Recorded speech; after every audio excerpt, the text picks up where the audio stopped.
The man was droning on how happy he was, how elated he was when he woke up in somewhat of a hungover stupor because he had drank so much whiskey the night before watching the New York Rangers Game 7 against Carolina. The man actually bet against the New York Rangers. As a dog, the loyalty that I have as a dog, I would never allow me to bet against my own most favorite team. But the man was so convinced that Carolina's home record would hold up and the Rangers wouldn't be able to overcome it, that he actually placed a small bet on Carolina to beat New York Rangers.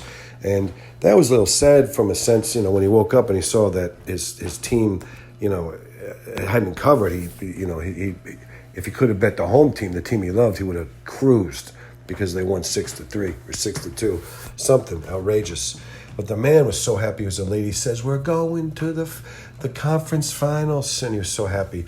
And he started reminiscing, and I could reminisce with him a little bit because he was a little foggy, and he already had a little fogginess to his oxygen deprivation, injured brain.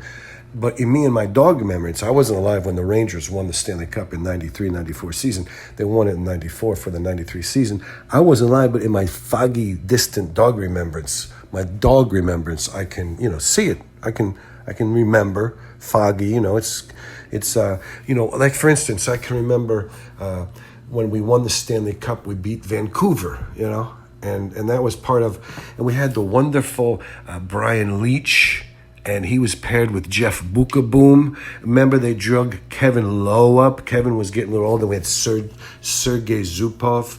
But, the thing, we had Richter. Richter was an excellent goalie. But we had Mark Messier, of course. And in my dog remembrance, I remember old number 11 skating in and firing that low little, right along the top of the ice. He skimmed the puck trying to hit the far corner as he would come in from the right, he'd swoop in from the right wing and try to fire one across the goalie, the face of the goalie, into the far post in front of the goalie.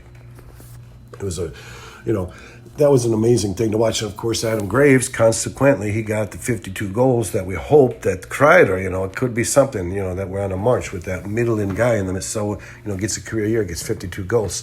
And we had other good names, too. Remember this, we had Craig Mctavish, and I don't think they even started making him wear a helmet. He might have started wearing a helmet with the New York Rangers. He didn't have to wear a helmet. I think he may have, Craig McTavish, but Craig McTavish played 22 years in this man's league without a helmet. Beautiful.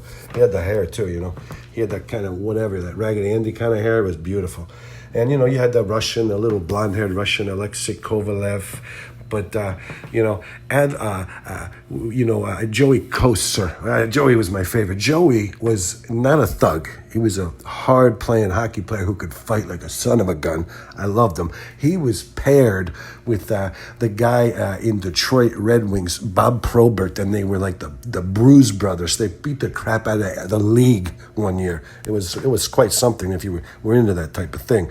But when he came to the New York Rangers, he was a tough guy. He fought Brown. When Brown was, I can't remember who Joey was playing for, but Brown was playing for the Philly, and it was a nasty fight right out in the middle of the ice before the game started one time.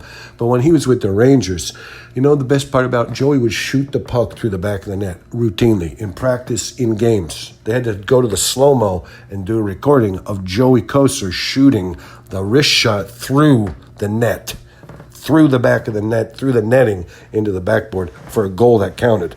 That was what I loved about Joey, that Joey could shoot it through the net. But that team, that Stanley Cup team, that's a cherished memory, even in my dog remembrance. And I hope the man can remember it. But the man, he's kind of banking on, he has a little bit of a problem with his brain, and it's a little soused with a little high quantities of bourbon. So, he's kind of hoping the Rangers do it this year because he's having a lot of trouble remembering the 1993-94 New York Rangers. So he's hoping this time, in this 22 year, that they do it again, and he'll really be able to remember it much better. But we'll see. You never know.